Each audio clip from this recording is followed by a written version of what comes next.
Welcome to the Royal Taste Test Beyond the Plate. Today's guest is Katrina Pagan, pastry chef of the Ritz-Carlton Atlanta. And she is a pastry chef guru, guys. I've never seen anyone more talented. Thank you, Cameron. Thank you for being with us today, this afternoon. So something about Chef Katrina, guys, is that she's been working for the Ritz-Carlton for 19 years. Yes, it's been a long time. Now, have you worked at other properties besides Atlanta? Yes, I have been working. I started my career on my hometown, Puerto Rico, and I work on the Ritz-Carlton San Juan over there. And after there, I moved to Grand Cayman Island. Oh, and pretty. I spent over there in that resort a couple of years. And after that, I get just transferred to Georgia, Atlanta. And it's been here in this property 6 years. Yes. Oh, wow. So you have quite the Ritz-Carlton experience of traveling to multiple properties already, and let alone Grand Cayman, which I know is considered one of the great properties for food festivals. Yes. The Cayman, what's it called? Cookout. Cayman Cookout, yes. Yes. I be there, over there I did 2 cookouts. Amazing experience, the exposures with the celebrity chef, it was just amazing. Definitely a food festival that it changed your career and it changed the way you definitely see the industry. So how this is going to work, Katrina, as I am going to ask you some questions to learn about all your inspiration, kind of what got you into pastries and baking, and we're going to go from there. That sounds perfect. I'm ready, and ready as well for eat some desserts. Yes. What was the first dessert you ever created, and how did you know that was your career path? So this is, I would say, going back from when I was working in one of the restaurants that we were having on the hotel in Puerto Rico. I was need to make every week 2 desserts for special. So the challenge was like every week coming with some desserts. But one of the first one that I will say it's not the barely first one, but plating dessert wise that I was like, wow. It was very simple. It was, by that time, the trend of deconstructed dessert was very alive. Yeah. And I make a deconstructed s'more, you know? Oh, that must have been really pretty. So I just came out with the idea to make a marshmallow ice cream, make the streusel, you know, the chocolate sauce. So I get so much fun on the plating. Yeah. That's when I realized, like, oh my God, I'm enjoying this. Like, I'm enjoying that can be my work. By that time, I was just a cook, so I just need to show to my head chef to approval. And when he saw it, he was so impressed. He liked it. Definitely, we put it on the restaurant. And that dessert, for me, it's the one that I will say, like, oh my God, yeah, I can do this for work, you know. Yeah. It was fun creating it. To be a pastry chef, you have to be an artist. So you must be really good at like drawing, painting, stuff like that, where you had some skills of creating this. Drawing like a person, no. I always say I'm an expert drawing abstract.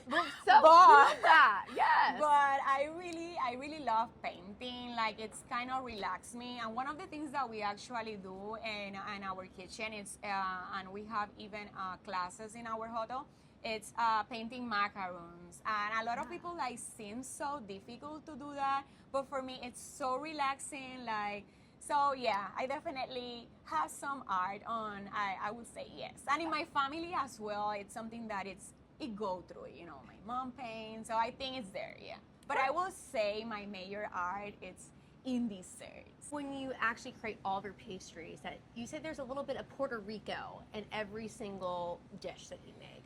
So what does that look like in practice? Yes, I always call it like little Easter eggs, right? I will say more, it's like a profile flavor of fruits that I actually enjoy to eat back home. And for an example, in this one that we have here, we have the passion fruit and coconut inside with the peach.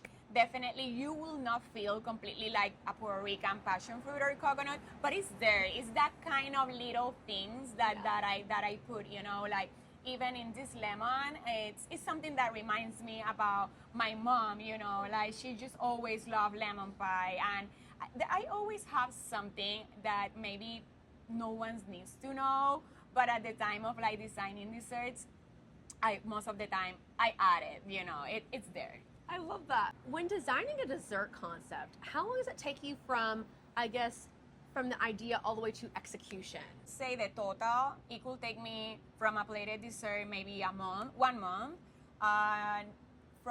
Because normally I start from flavor profile, from what we have on the season, and then I always involve my team. I'm a chef. I'm a truly believer that more head can think more than one, right? Yeah.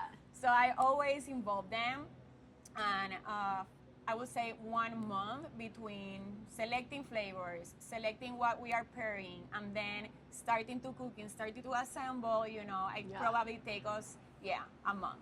Yeah. So what about something that's more complicated? Would you say it could be longer? Like obviously we have the soccer ball, Ritz-Carlton edition, this summer's big event. For this one in a specific, I work together with a company in France.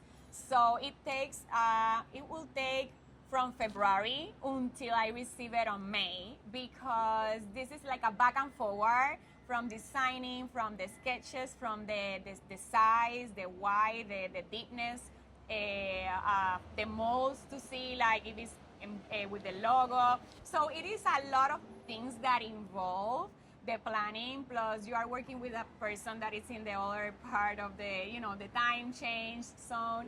But yeah, it's definitely, this is different scenarios, of course, but it takes longer, you know. This is the part of pastry that sometimes people, they don't realize that maybe just this little thing here is coming from France, is then arrive to my kitchen, then I need to work on the chocolate, then I need to do the actual use the mold, but I do the chocolate tempering and then filling it, you know. So I'm then thinking what I'm gonna put inside with what that reflect as well that we're in Atlanta. So it's all those single details that definitely I guess can receive it on the room, but that's the tricky part of pastry. It's a lot of planning. So we have your signature peach dessert here. So why was it important to create a dessert so specific to Atlanta? Well, it's super important. We receive a lot of guests from all around the world, you know, in our hotel. And what a fun way just to let them know that one of the famous fruits in Georgia is a peach, but not just only like a normal peach. You know, I was wanted that when they see it on the menu, Atlanta peach, they probably are thinking in something else, but when they just receive it on the table, they just actually receive an actual peach.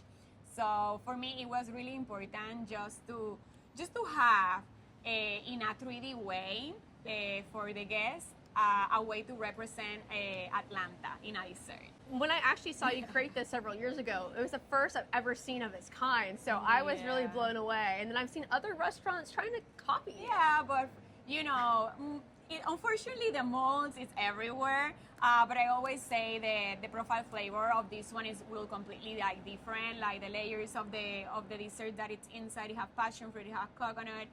The mousse that we do, you know, is a completely different textures of a mousse. We as well have mango. That's another like fruits that I really like. We poach our peaches on mint. So there's a lot of flavors going on over there that it will separate it, you know, from the rest that we just see around. True. Chef Katrina, I'm gonna let you do the honors of cutting in, and so it looks really fantastic. All right. So let's see here, like so everyone can see it. So pretty.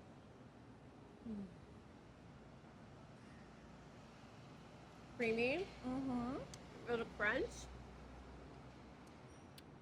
So good. That's a perfect dessert. It's sweet, but not super sweet. Katrina and the Giant Peach. Has a little ring to it. Yes. What are some desserts you kind of create that are unique to the property for guests? Yes. Well, our amenity program that this is, I feel not all the hotels have it. Is very unique. And for an example, I always say we cannot forget about the kids.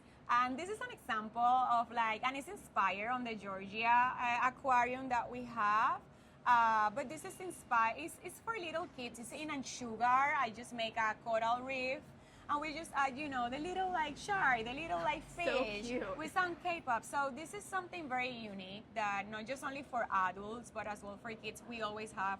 There's sand in there too. Yeah, yes, You exactly. created a sand. We just recreate a whole ocean and a whole, and I think it's very like unique for, I always say parents are happy, kids are happy, so we don't forget about it neither.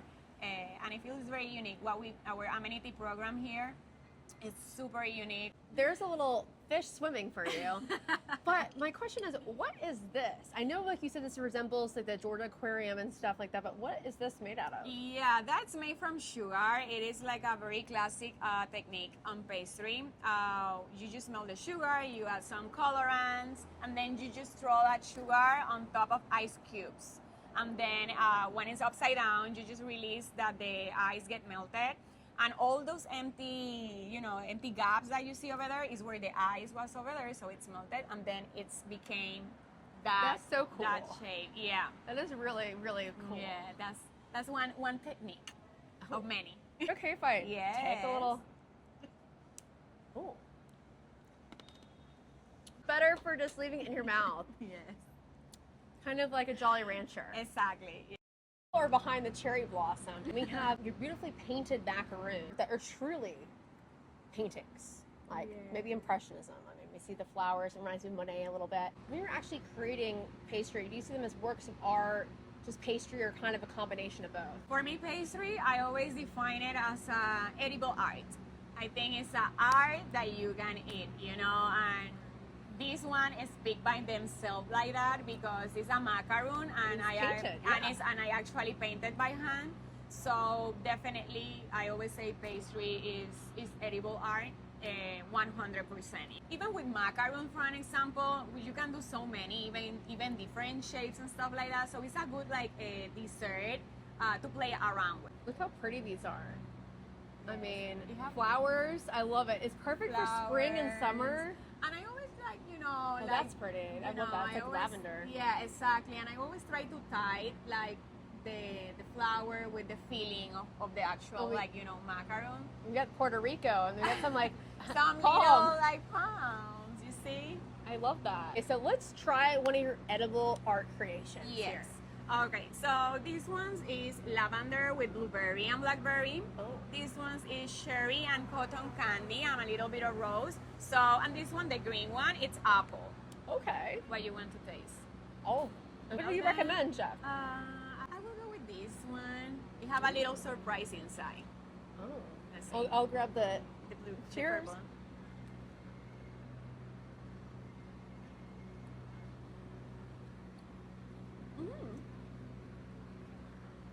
I'm looking for that surprise. We're surprised. A little bit of jam. It's there. But you see, crunchy, soft. Macarons is actually a difficult. I know, people usually don't make them right. This is like the perfect French way of making them. Yeah. Definitely is perfect macaron. Lingerie doesn't have anything on you. For Miss Green. Thank you. Green for money at the Ritz. Makes sense. So I know you have special desserts that you create more on a seasonal basis. Yes. So what do we have here in front of us? Yes, we definitely change menu every season. And this one is a pavlova. It is like lychee and rose water and strawberry and raspberry pavlova. And don't forget the 24 karat gold we have over here. This is expensive. I know, for real. This is an example as well how I, at the time, few minutes ago, you were asking me a question, how long it can take you to develop a dessert, and I always mention I involve my team. So this is a collaboration actually with one of my girls, and you can see the profile flavors. It have lychee, so she's from Asia, so she brings her roots as well on the dessert. Yes. And it's very refreshing, the dessert for summer right now. It's a very different way to present the pavlova. No, is this kind of like red velvet? Or? This is like a strawberry sponge cake. Oh. Yes, with a strawberry crumble, the rose water meringue, half fresh lychee. It's a fun and creative way to ir a pavlova. Let's just enjoy. Perfect. Yeah, let's try it again. Oh. We gotta get some of that with 24 the karat lychee, gold, yeah, right? You gotta bring extra luck. Oh wait, where's the lychee? So there. Here we have another lychee with the 14 karat. It's good. Mmm. I just want to try this. Mm-hmm. Feel the rose, you feel the lychee, you feel everything. It's for the girls. It's pink. a girl dessert. It's It's pink. Yeah. Yeah, what's not to love? It's not Wednesday yet, but you know, we're gonna post this on Wednesday. Wednesday we eat pink. Okay. June is National Lemon Month, and you actually created a whole dessert for it, which to me looks like a real lemon, which is almost scary because we have the real lemon next to it. I always try to be fun on the desserts that we have, and honoring our lemon June month, we create this little like lemon, and it's a lemon pie. Okay. But can I open? Yeah, please. So let's see. Oh my goodness. It's a lemon citrus curd. This is made on chocolate painted. Then we just, encapsulate. We put it in our citrus sugar. And yeah, ready to eat. Wow, that is literally the prettiest dessert I think I've ever seen. And I think throughout the whole thing, my whole face is going, wow. How do we eat this? And what is a curd? Because I'm not familiar with that. Yes, curd, it's like it's a cream, but the base is egg yolks, and it's made on a bain-marie, where we put the juices, which is in this scenario will be lemon juice, sugar, lime zest, lemon zest. We add a little bit of orange zest in this one. And we just cook it on bain-marie until you will start seeing that the texture will be changing from very liquid until very creamy. And we just definitely want to cook the yolk, so we need to reach a specific temperature just to make sure it's safe to eat. This is edible. Is this chocolate? Yes. The outside, it's chocolate. I'm gonna pull it out here, and we're gonna just maybe. And then we eat the bottom too? Yeah, let's just help me to destroy the beauty. That's be a disaster because the camera's involved. Help me to destroy the beauty. Oh no! All right. It's not Atlanta without a little noise and a fire dessert. That's where the fire truck is going. It's Hotlanta. Correct. It's good. What do you think? It's fire in your mouth. Yeah. But not more like a lemon version. Yeah.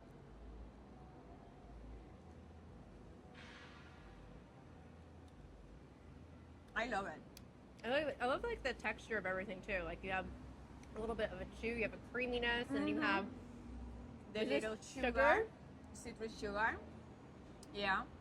It's tangy. I love it. What does creating desserts for the Ritz-Carlton Atlanta allow you to do creatively? I need to say I'm very grateful because they allow me totally freedom on create. And I think it's fun, it's amazing, but at the same time, they're always expecting, something more creative, something more amazing. So that's the good part, that they maintain me, up to the trend that is happening, or maintaining me, to go and take a class, to update yourself. So go above and beyond. Yeah, exactly. I mean, there's a big summer event involving the soccer ball. Yes. And I was really impressed when I saw this, that number one, this is a 3D object, which took a lot of time to come up with, but it's not 2D, it's not flat. So how did you think to make this a 3D object, which already in its own is a whole league of its own? Yes, so this is, I will say, the things about pastry that sometimes people don't see, and it's the designing part. At the time of designing a mold, your vision to put it in another person, and that person make it reality for you. Mm-hmm. So I will say that the planning process about having the execution of this in itself, it's what I always say, no one knows. It takes a lot of time. It takes a lot of back and forward reviews and approvals as well, at the time of pastry as well, budget wise. amount, quantity.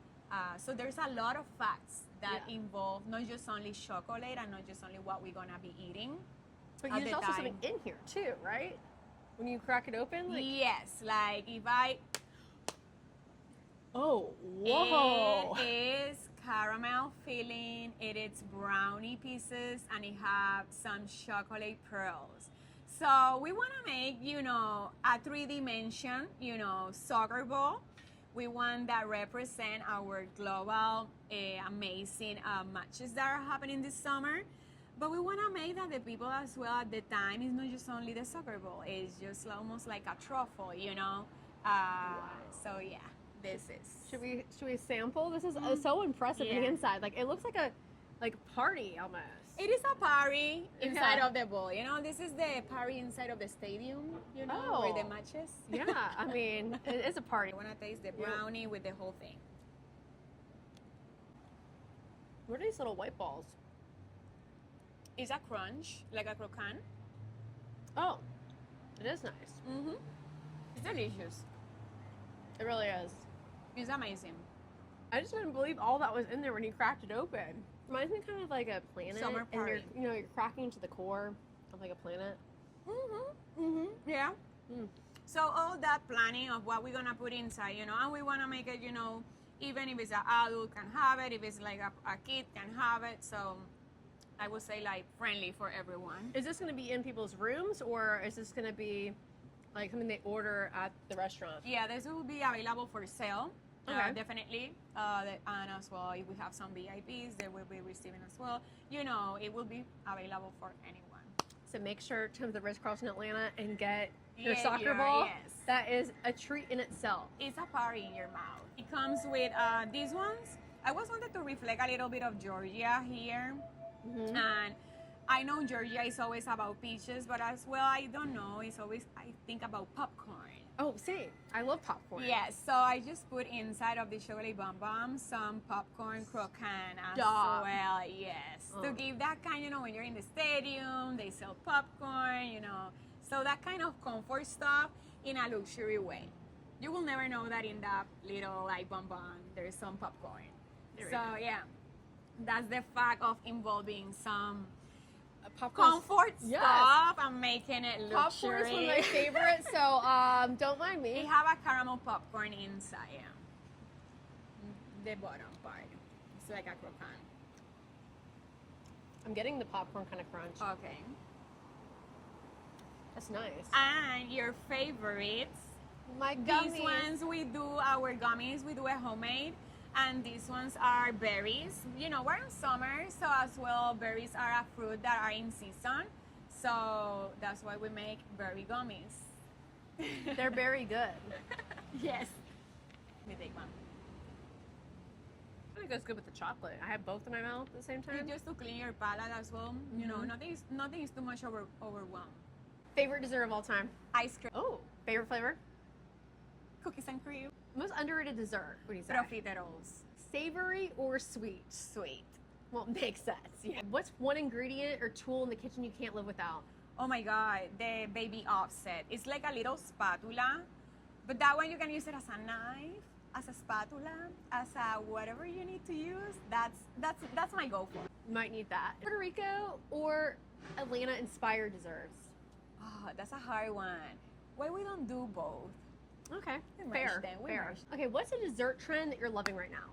I'm liking right now those vintage cakes that they're doing out there. Like I see a lot like that vintage. Those dot cakes? It's a vintage cake that it looks like from, you know, those old weddings. Yes, I know what you you're talking about. It seems like I'm starting to like them, honestly. Yeah. Like those heart cakes? Yeah, it kind of requires some skills, honestly. I know, I like them too. They are pretty. If your desserts tell a story, what story are you trying to leave behind? I always try to leave behind happiness. Yeah. I think one of the part of my job that I love more is that I bring happiness to the table with my desserts. It doesn't matter how bad your day could be. I think a dessert can fix it. There's always room for dessert. Of course, it's always. Nobody can tell me that you're too full for. Like, my favorite dessert all the time is ice cream, and I'm sorry, you can eat a scoop of ice cream. True. That leaves me with the last question. Which chef or restaurateur do you think I should interview next? I will recommend my friend Daniella, Chef Daniella from the Hilton Signia. She truly have an amazing chocolate program on the hotel. So yeah, I will tell you, just go there, visit her, and she have an amazing pastry. Okay, Daniella, call me.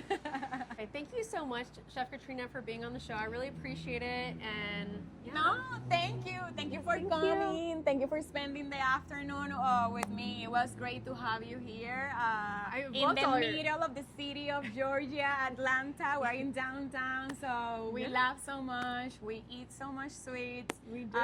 But definitely, thank you. Very grateful for just be sitting together and have this little like sweet talk. It's definitely a sweeter afternoon, let's say that. Definitely, 100%. It was just the most sweetest afternoon. And make sure to stop by the Ritz-Carlton Atlanta, guys, and make sure to order some pastry from Chef Katrina. Yes.